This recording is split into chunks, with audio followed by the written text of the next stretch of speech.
Maka dari itu unsur kekuatan money politik pasti tertawa dengan tagline seperti begitu ya.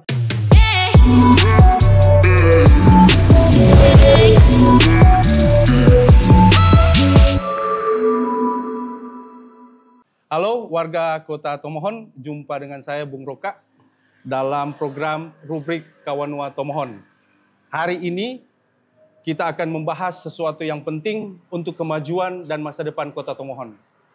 Dan pada saat ini saya menghadirkan seorang bintang tamu yang sangat populer, ternama dan sangat-sangat dikenal oleh warga Kota Tomohon. Siapakah dia? Ini dia Bung Haryanto Sedrak Lasut MAP. Ya, oke. Selamat malam para apa namanya tadi? Rubrik Kawanua. Rubrik Kawanua. Ya, tentunya saya baru sekarang ya untuk masuk dalam podcast seperti ini untuk rubrik Kawanua. Ya, saya berterima kasih saya diberikan kesempatan untuk berbincang-bincang sedikit dengan rekan host kita pada malam hari ini tentunya. Dan selamat malam baik semua. Torang baku dapat di podcast ini dan mudah-mudahan ditonton beribu-ribu masyarakat Kota Tomohon ya. Itu harapan kami kira-kira seperti begitu. Ya, ada beberapa menit ke depan kita akan menggali siapa sih tokoh yang kita bicarakan pada saat ini. Mungkin warga Kota Tomohon sudah sangat mengenal akan beliau. Tapi ke depan lagi kita akan menggali, mencari tahu apa yang melatar belakangi beliau ketika beliau ingin mau menyatakan diri maju sebagai calon legislatif Kota Tomohon.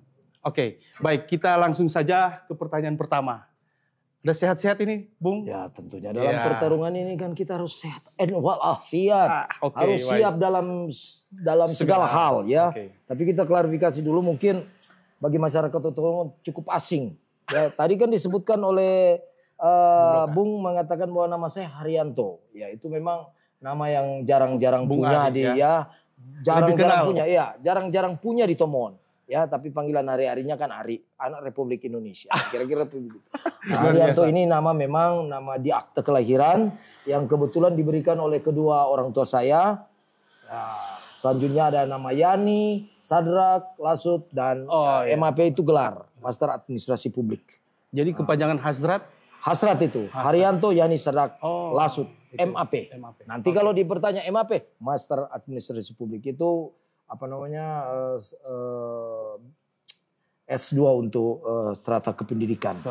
Oke, kita langsung saja to the point untuk bagaimana ini sih banyak orang sampaikan bahwa tokoh ataupun seorang Bung Ari ini ya lebih akrab didengar Bung Ari ini adalah seorang pendiri pejuang Kota Tomohon kan seperti itu.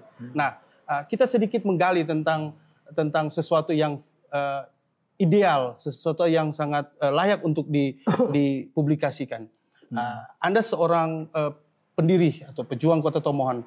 Nah, ketika Anda terjun dalam kontestasi Pileg saat ini 2024 ini, apa sih yang melatar belakangi itu? Ya oke, sejarahnya cukup panjang. Memang sebuah pergumulan secara pribadi dan terutama keluarga. Ketika saya ketika mengambil suatu sikap hidup. Sikap hidup ini memang agak susah gampang. Ya, proses ini cukup panjang. Setelah saya mengakhiri masa jabatannya sebagai anggota dan ketua KPU selama 2 periode pada bulan Juni tanggal 23. Ada suatu kerinduan untuk mengabdi lebih ke dalam lagi untuk Kota Tomohon yang kami perjuangkan 20 tahun yang lalu atau 20 tahun yang lalu ya. 21 tahun. 21 yang lalu itu cukup banyak hal-hal yang harus digali kembali dalam sejarah perjuangan Kota Tomohon itu. Bukan berarti pada saat sekarang Tomohon itu tidak ada perkembangan atau tidak ada kemajuan sama sekali, bukan seperti itu.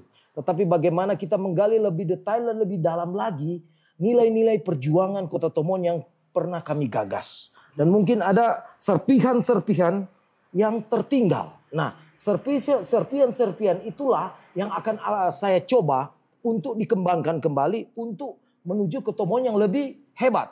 Nah, kira-kira lebih seperti begitu. Nah, ketika saya mengakhiri masa jabatan pada tanggal 23 Juni sebagai ketua KPU Kota Tomohon, seharusnya logikanya saya statusnya pegawai negeri sipil. Ya, statusnya pegawai negeri sipil dalam hal ini salah satu staf dosen di Universitas Negeri Manado di Fakultas Ilmu Sosial. Nah, pergumulan ini terjadi. Apakah takdir saya untuk menentukan bahwa harus melepaskan sisi lain, saya harus melepaskan status sebagai pegawai negeri sipil, kemudian terjun di dunia politik, ini suatu pergumulan yang hebat. Maka dari itu, dari nilai-nilai religius yang ada pada diri saya yang diturunkan oleh kedua orang tua saya yang asalnya Kolongan, kelurahan Kolongan ya, itu saya menggali lebih dalam, bergumul dengan Tuhan, apakah bisa saya harus terjun dalam pertarungan menuju pemilihan legislatif di tahun 2024. Dan tentunya prosesnya itu tidak gampang. Karena status saya sebagai PNS yang masih ada beberapa tahun sebagai status PNS, saya harus meninggalkan. Karena di dalam peraturan KPU itu berbeda dengan pemilu 2019. Untuk 2024 itu memang notabene harus ada surat keputusan pemberhentian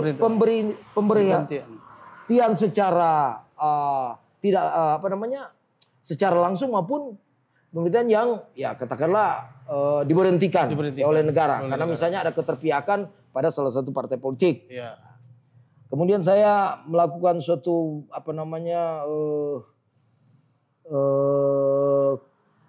tindakan-tindakan atau kegiatan-kegiatan yang sifatnya untuk menyelesaikan syarat administrasi itu. Walaupun sudah digadang-gadang oleh beberapa partai, saya harus menyelesaikan secara administrasi, syarat administrasi itu harus saya selesaikan.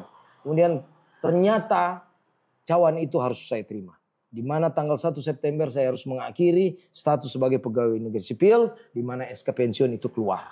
Nah inilah kemudian sejarah ini saya harus terjun dalam perjuangan menuju kursi Dewan Perwakilan Rakyat Kota Tomohon, dalam hal ini Dapil 1 Kota Tomohon, Tomohon Tengah dan Tomohon Timur. Nah, ya. Pergumulan ini mungkin Bung ingin mengetahui lebih dalam.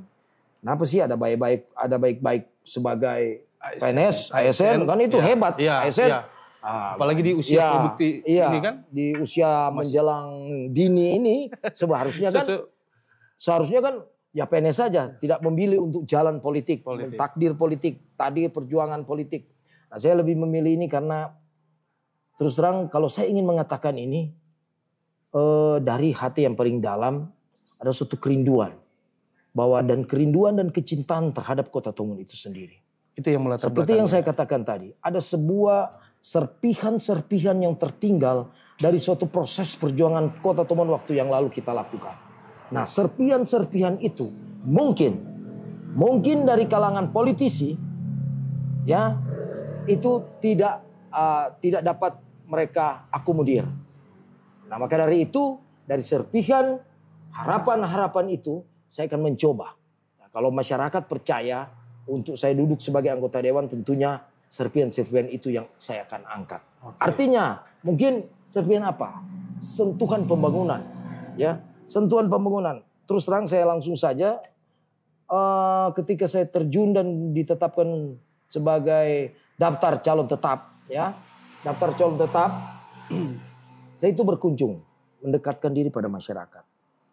Saya itu bukan hanya meminta dukungan saja. Tetapi ketika saya datang masyarakat itu, saya cari tahu apa problem di dalam masyarakat itu. Ya, kebutuhan mereka, harapan apa? Entah itu akses jalan transportasi, entah itu soal bagaimana membangun lahan pertanian, bagaimana soal sulitnya mendapatkan suatu pendidikan, akses pendidikan, bagaimana sulitnya masyarakat generasi muda itu mendapatkan pekerjaan. Dan hal-hal itu yang saya serap. Jadi dalam pengertiannya ketika saya mendekatkan kepada masyarakat, turun dari rumah ke rumah, kelompok masyarakat, komunitas, pemuda, orang tua, oma dan opa, saya terjun bukan hanya sekedar hai bapak, hai ibu, tolong dukung saya, bukan hanya sekedar itu. Tetapi saya harus mengetahui ketika saya datang di dalam satu wilayah, bukan persoalan mereka akan dukung saya atau mereka akan memilih saya. Tetapi lebih daripada itu, apa kebutuhan mereka? Apa harapan itu? Apa harapan mereka? Dan itu saya serap. Mudah-mudahan harapan dan kebutuhan masyarakat itu ketika saya dipercayakan nanti, tanggal 14 Februari nanti saya dipercayakan, harapan-harapan itu sudah ada di pundak ini. Ya. Maka ada satu sesuai hal. dengan hashtag ya, membawa harapan rakyat. Nah, itu makanya hasrat membawa harapan rakyat. Luar biasa itu. Hasrat membara. Makanya agak orang pasti tertawa dengan tagline seperti begitu ya. Tetapi itulah memiliki nilai filosofis yang tersendiri. Maka dari itu saya ingin katakan ini bukan persoalan menang atau kalah. Ya. Tapi ini persoalan bagaimana kita membangun Kota Tomohon secara bersama-sama. Saya tahu persis dan saya sadar bagaimana kewenangan sebagai anggota dewan nantinya, kan? Nantinya ada batasan-batasan tertentu yang harus kita kerjakan. Jangan kita sebagai anggota dewan tetapi layaknya seorang eksekutif. Itu salah. Karena dia dibatasi oleh sejumlah rambu-rambu aturan. Jadi jangan kita berpikir ketika saya bertemu dengan seseorang, bertemu dengan masyarakat yang ada di wilayah dapil saya, konstituen saya akan membangun jalan di sini, saya akan membangun ini di sini. Itu kan bukan tugas dari dewan itu sendiri. Tetapi dewan itu mengawasi, membentuk aturan dalam hal ini perda. Kalau perda. Atau mengawal keuangan, budgeting. Ya, 3 hal ini yang kita kawal. Nah, ini butuh kecermatan dan kemampuan sebagai anggota dewan mampu mengawal ini semua. Misalnya contoh, ya, bentuk pengawasan. Pengawasan apa yang dilakukan eksekutif. Ya, kalau memang itu positif sifatnya dan berhasil guna dan bermanfaat kepada masyarakat, kita jangan cari-cari salah lagi. Justru kita dorong itu, bahwa itu sudah senafas dengan nilai-nilai harapan dan aspirasi masyarakat. Kita harus dorong. Jangan sampai karena ada suatu kepentingan pribadi, ada harapan yang sudah dilaksanakan oleh eksekutif, malah kita sebagai anggota dewan bukan lagi membawa harapan ataupun aspirasi, justru kita menghambat itu semua. Jangan seperti begitu. Walaupun dalam kenyataannya di dalam dewan itu kan lembaga politik. Tentunya kepentingan-kepentingannya ada. Tetapi cobalah kita berusaha semaksimal mungkin kepentingan-kepentingan secara institusi maupun pribadi itu kita nomor 2-kan. Kalau memang benar program itu demi keuntungan masyarakat, kenapa kita tidak dorong? Ya, kalaupun ada kelemahan, kita memberikan solusi. Terus terang, Bung, saya ingin mengatakan bahwa saya waktu ketua KPU dulu, saya pernah merasakan bagaimana proses katakanlah dengar pendapat ya, rapat dengan dewan, hearing. Katakanlah hearing seperti begitu, itu terkesan eksekutif itu atau pelaksanaan pembangunan itu terjadi peradilan politik. Padahal sebenarnya kalau kita kaji lebih dalam lagi, fungsi dewan eksekutif itu adalah mitra kerja, bukan peradilan politik. Nah, itu yang harus kita ciptakan bersama-sama. Kita hilangkan peradilan politik itu. Kita harus bekerja sama. Kenapa kalau kita membangun dewan itu sebagai lembaga peradilan politik, itu berdampak negatif kepada masyarakat. Masyarakat yang menjadi korban. Iya kan? Karena sudah terjadi peradilan politik. Baik. Kira-kira seperti begitu. Ini cukup panjang apa yang disampaikan oleh Bung Ari. Nah, saya sempat menggarisbawahi yang menjadi pertanyaan saya adalah ketika Bung Ari sampaikan bahwa ada sederetan nama partai politik yang ingin menawarkan diri agar supaya Bung Ari masuk ke dalam itu. Dan saat ini kan Bung Ari masuk dalam Partai Demokrasi Indonesia Perjuangan. Ini sebuah pilihan. Walaupun memang di sisi lain juga ada dorongan-dorongan seperti itu. Menurut Bung Ari, ini kan kenapa sih mesti harus PDI Perjuangan? Ya, ini pertanyaan yang memang ini bukan hanya saudara yang menanyakan. Sebagian besar masyarakat menanyakan hal itu. Ketika saya ketemu dengan orang per orang, kelompok per kelompok itu mereka tanya, ya kalau memang alasan itu kenapa memilih Partai Demokrasi Indonesia Perjuangan? Saya sering menyebut nama partai saya itu panjang. Karena kalau kita bilang Partai PDI Perjuangan, sudah double dong. P plus. Seharusnya menyebutnya Partai Demokrasi Indonesia Perjuangan. Ya, PDIP kalau disingkatannya. Kenapa saya memilih? Karena jiwa dan roh dan ideologi itu sama. Soulnya ada di situ. Kenapa? Karena ketika saya mahasiswa dulu saya adalah aktivis Gerakan Mahasiswa Nasional Indonesia. Ya, jadi soulnya dapat, ideologinya dapat. Partai orang kecil ya. Ya, ideologinya seperti apa?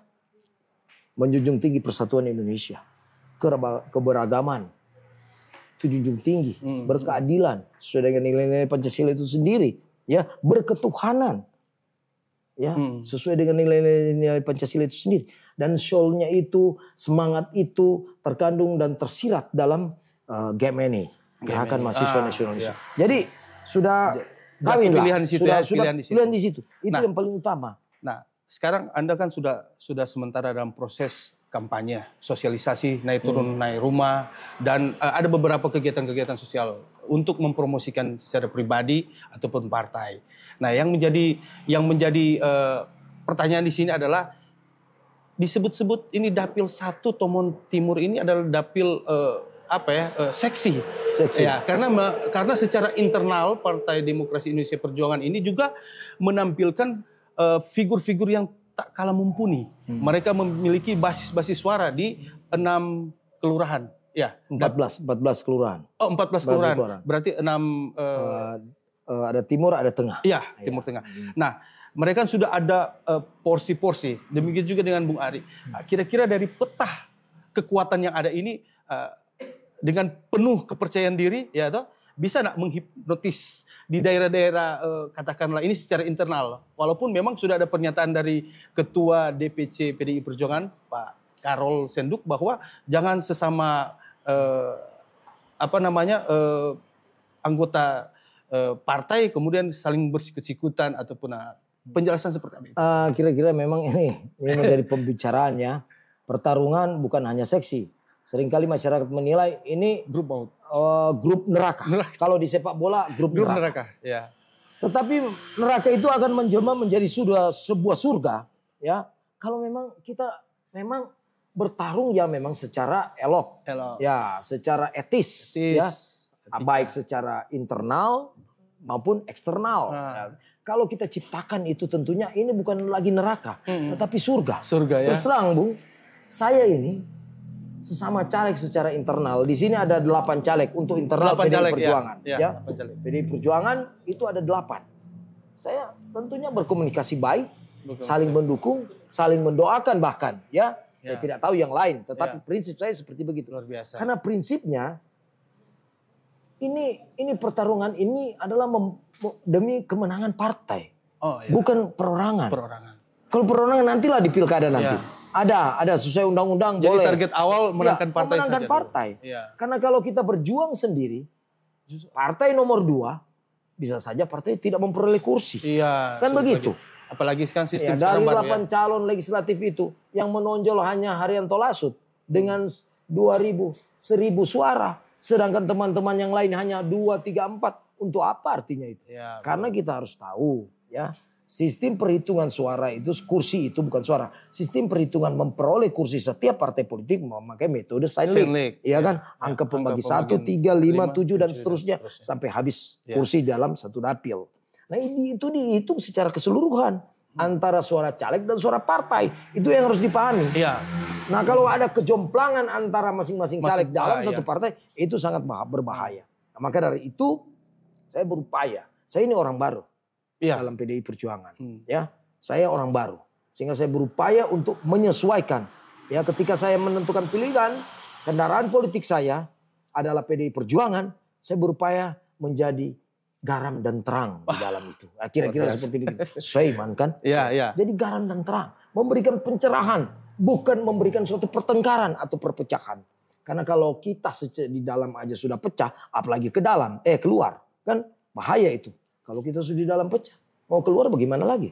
Ibarat sebuah rumah tangga, kalau sudah retak di dalam, suami istri saling marah, saling berpecah, bagaimana kita akan keluar nantinya. Nah, maka dari itu proses ini kita harus jalankan secara beretika, ya. Maka dari itu kalau kita dikatakan seksi tadi, tapi saya lebih pendapat dengan masyarakat mengenai neraka. Kalau mampu saya juga berhubungan dengan teman-teman dari partai lainnya yang mencalonkan caleg-caleg, bagus-bagus saja, aman-aman saja. Karena pada akhirnya siapapun yang jadi, inilah milik masyarakat Kota Tomon secara umum, bukan milik siapa-siapa. Kan begitu. Maka dari itu, dalam perjuangan proses saya itu tentunya berjalan dengan koridor hukum yang ada, aturan-aturan yang sudah ditetapkan oleh penyelenggara pemilu itu sendiri, dan aturan-aturan etika dan moral dalam masyarakat. Contoh, misalnya saya berkunjung di suatu daerah, misalnya di situ ada calon. Saya bertanya kepada masyarakat, ini ada putra daerah loh. Bagaimana kalian? Dan pilihan masyarakat itu sangat variatif. Ya. Ya, ada suka dan tidak suka. Kan begitu. Kalaupun mereka mengatakan, oh saya lebih memilih orang yang ada di kampung sih. Sudah please. No problema buat saya. Nah, bahkan saya bilang ya mudah-mudahan calon Anda itu jadi. Karena ini suatu pertarungan. Tidak bisa kita memastikan saya jadi atau tidak. Saya menang atau kalah.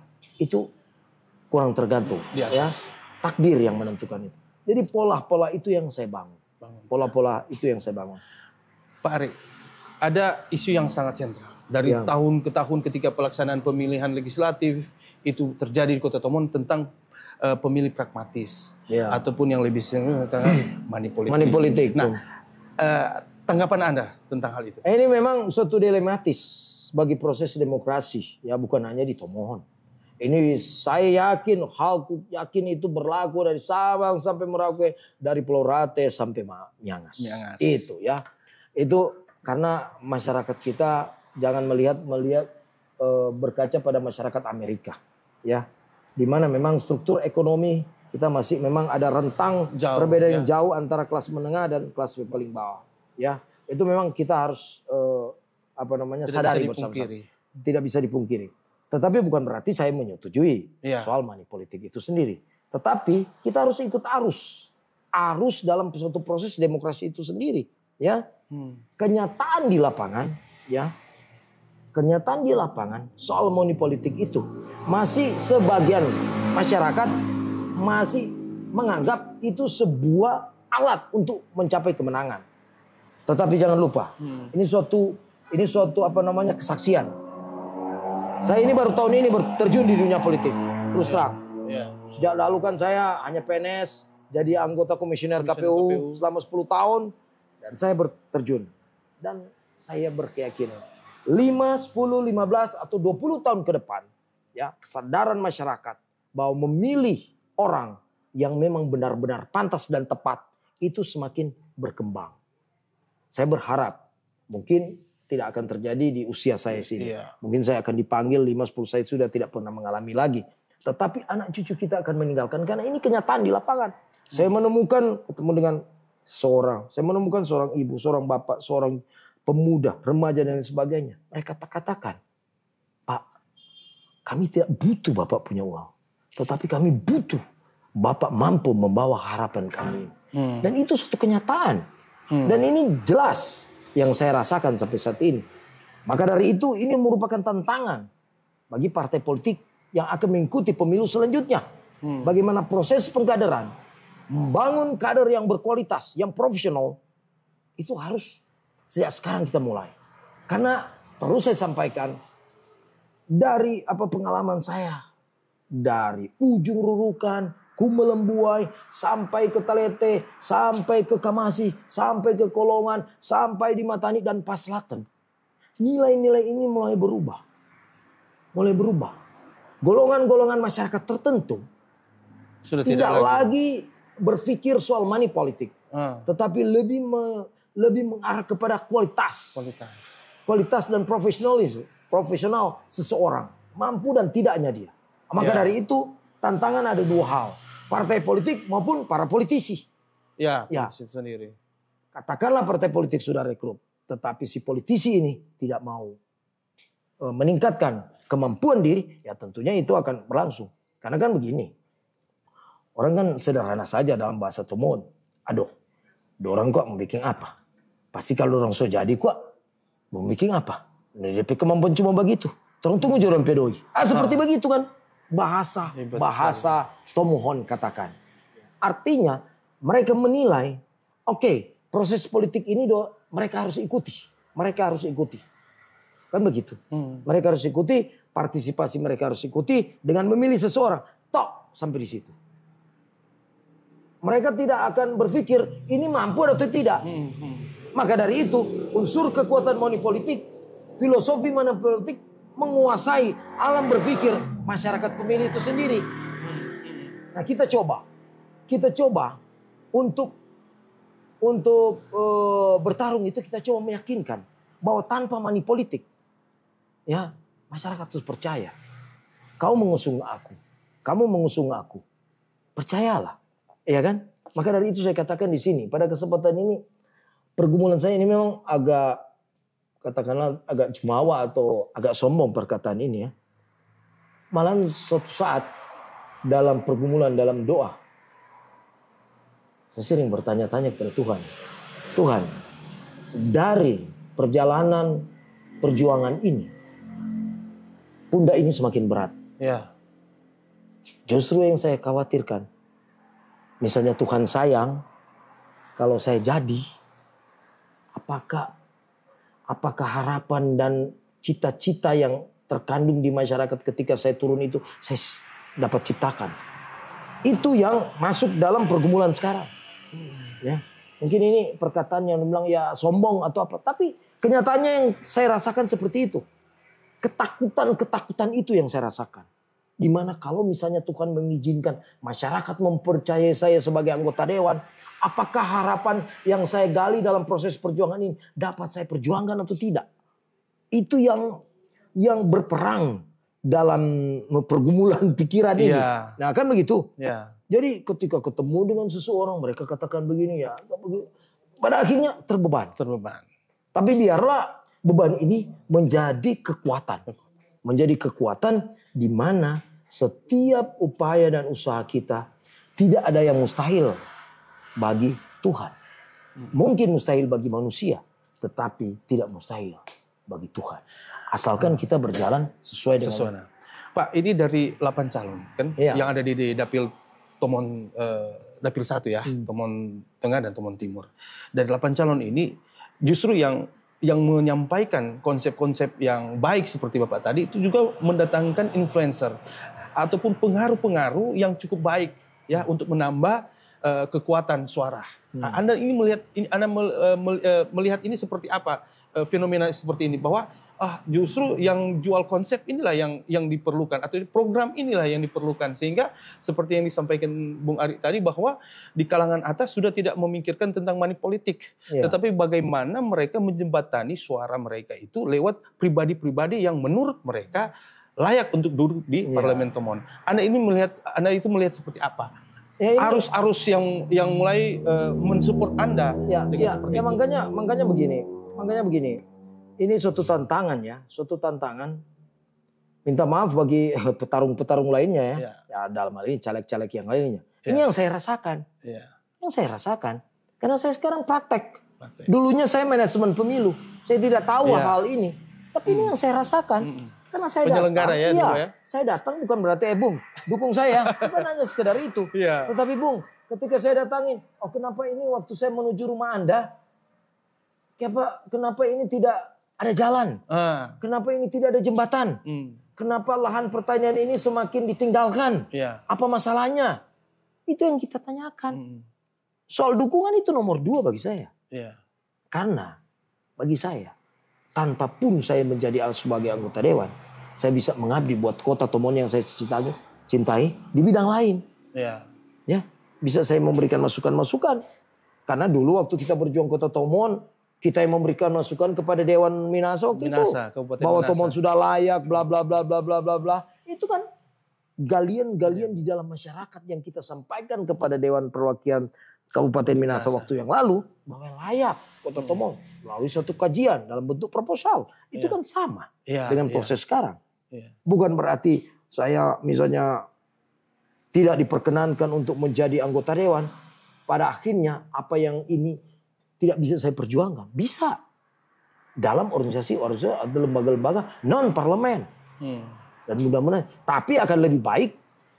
Kalau misalnya Tuhan berkenan saya di dalam satu sistem. Sehingga secara ide dan gagasan itu dapat terlaksana. Nah, kira-kira seperti begitu kan. Luar biasa. Penjelasan yang cukup komprehensif. Jadi saya melihat di Dapil 1 ini. Minum dulu ya. Silakan Bung. Jadi saya melihat Dapil 1 ini tentang pembangunan ya. Memang secara menyeluruh sudah tercover dengan baik oleh pemerintah saat ini ya, pemerintah di bawah pimpinan Pak Karol Senduk. Nah, Anda melihat bahwa pembangunan yang berjalan sampai dengan saat ini itu luar biasa kan seperti itu. Tapi juga tidak lepas daripada persetujuan anggota dewan. Nah, dari hasil turlap, jadi ketika terjun ke lapangan untuk bersosialisasi, kan pasti ada kelurahan-kelurahan atau wilayah-wilayah yang persoalan itu berbeda-beda, ya kan? Tetapi dapat dikumpulkan menjadi satu, kira-kira yang paling utama, paling banyak dibicarakan di kalangan masyarakat di Tomohon Tengah dan Timur itu apa? Ya itu. Nah, makanya sebelum saya masuk menjawab itu, ini begini ya. Inilah peran dewan sebenarnya. Bukan hanya sekedar duduk mengetahui anggaran, mengawasi anggaran, ya membentuk atau menciptakan perda, bukan hanya sekedar gitu. Tetapi bagaimana dia itu seorang namanya perwakilan, dia mengetahui konstituennya, dapilnya, dia mengingatkan. Tentunya sehebat-hebatnya pemerintah butuh suatu lembaga atau orang tertentu dalam suatu sistem untuk mengingatkan, Pak Wali, Pak Kadis, ini belum tersentuh, aksesnya belum ada. Kan begitu. Karena pemerintah juga eksekutif itu ada keterbatasan. Daya jangkau, daya melihat, dan daya mendengar. Ya, itu kan dia. Begitu. Ya. Apalagi eksekutif itu sengaja menutup telinga dan mata. Itu berbahaya. Kan begitu. Nah itu peran kita untuk mengingatkan. Eksekutif ini loh. Di daerah Nunukan. Misalnya contoh. Lahan tidur semakin merajalela. Apa yang terjadi? Kita harus turun di situ. Ya, Dewan harus apakah karena pupuk langka sehingga petani malas melakukan penanaman, atau ada suatu perubahan budaya pola pikir masyarakat di situ bahwa di sini lebih cocok pariwisata daripada perkebunan. Kan banyak hal. Atau masyarakat sudah jenuh, mereka sudah jual kepada investor lokal maupun nasional bahwa ini jual saja karena kita punya anak sudah sarjana. Kita sudah tua, cukup di rumah saja, nggak usah berkebun. Itu yang kita gali. Belum lagi di daerah-daerah lain, ya kan begitu. Misalnya di daerah contoh di daerah Matani, ya Matani ada suatu sumber air yang dimana kita ini orang Tomohon sering merasa kelangkaan air, sedangkan air di situ distribusinya dan harapan apa? Pak Selatan banyak air, kan begitu. Jadi apalagi di Matani satu pusat pendidikan ada perguruan tinggi di sini. Ya apa masalah di situ? Oh ternyata akses jalan. Itu yang kita ingatkan. Eksekutif. Ini di Matani ada salah satu fakultas dari universitas ternama di Sulawesi Utara. Ya toh? Bikin akses jalan. Wah, karena ketika terjadi penumpukan atau penyempatan jalan, di sini sudah selesai semua. Masyarakat tidak terakses. Karena itu kalau kita buka semua ini tentunya ekonomi akan berkembang. Baik. Itu seperti begitu. Luar biasa. Ya ini dalam kesempatan ini saya akan memberikan kesempatan buat Bung Ari untuk menyampaikan closing statement terkait dengan pencalonan. Sudah selesai ini ya? Ya, saya pikir ini adalah sebuah momen yang terbaik karena memang mengingat beberapa hari ke depan kan sudah dekat. Ya, silakan Bu Arik untuk menyampaikan closing statement terkait dengan pencalonan. Saya pikir masih panjang. Wah ini sebenarnya waktunya tidak adil ini, tidak adil. Sebenarnya mesti diberikan waktu panjang. Ya, tapi itulah karena setiap proses ada batasannya. Iya. Seperti acara podcast malam hari ini, tahu kan? Ada pertemuan. Pasti ada perpisahan. Tetapi bukan berarti perpisahan itu memutuskan tali silaturahim kita, tetapi merupakan satu kekuatan kita untuk masyarakat Kota Tomohon itu sendiri. Maka dari itu pada kesempatan ini terima kasih sekali lagi kepada Amazing Tomohon ya yang sudah memberikan ruang dan waktu bagi saya untuk tampil di podcast. Dan sekali lagi saya minta maaf apabila ada narasi, ada perkataan, ada kalimat yang tentunya menyinggung atau mengecewakan pemirsa Amazing Tomohon ini. Ya tentunya saya hanya manusia biasa, ya kan? Tapi pada prinsipnya saya tampil di sini untuk kecintaan saya untuk warga Kota Tomohon. Dan saya terjun di dunia politik dalam pertarungan menjelang pemilu 2024 ini adalah suatu keterpanggilan. Keterpanggilan sejarah perjuangan Kota Tomohon. Ini suatu keterpanggilan. Sehingga saya merelakan melepaskan status saya sebagai PNS yang masih beberapa tahun. Tetapi itulah takdir, pilihan hidup. Dan kita harus berani mengambil pilihan itu. Soal kalah dan menang itu bukan persoalan. Ini soal Tomohon. Ini bukan soal Ari. Ini soal Tomohon. Ya, ini bukan soal saya. Tapi ini soal Tomohon. Kalau kita sangat mencintai Kota Tomohon, mari kita bersama-sama membangun Kota Tomohon secara bersama, saling bergandengan tangan. Itu keinginan saya. Dalam pemilu 2024, coba torang baku-baku baik. Baku-baku senang, sekarang orang semua bersaudara. Iya. Jangan karena berbeda pilihan, soalnya nak baku togor. Akhir-akhir rupa begitu. Ya, orang semua bersaudara. Pertarungan ini hanya 1 dalam 5 tahun. 1 kali dalam 5 tahun. Setelah itu kita semua bersaudara. Siapapun yang akan terpilih, biarlah itu merupakan pilihan dari masyarakat. Dan memang takdir dari yang di atas. Soal dia baik atau buruk nanti kita nilai selama proses dia menjadi anggota dewan selama 5 tahun. Begitu pula kalau saya terpilih, nilai saya.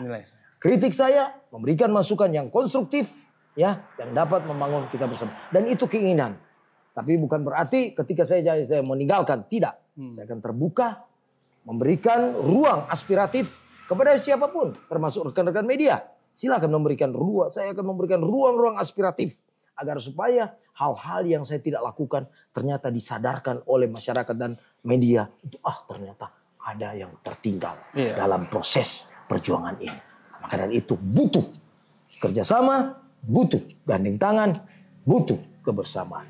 Itu sekali lagi, terima kasih kawan sudah memberikan ruang kepada saya untuk hadir di podcast Amazing Tomohon. Tonton terus dan like and comment. Ya. Terima kasih. Terima kasih. Demikianlah bincang-bincang saya dengan Bung Ari, dan terima kasih ya sekali lagi pada narasumber yang luar biasa mengeksplor Tomohon ini dengan penuh visi misi ya ke depan. Dan saya yang bertugas Romi Kaunang dibantu oleh rekan-rekan kru Amazing Tomohon undur diri, dan terima kasih, Tuhan memberkati. Semangat. Dan saya berdiri di sini bersama Partai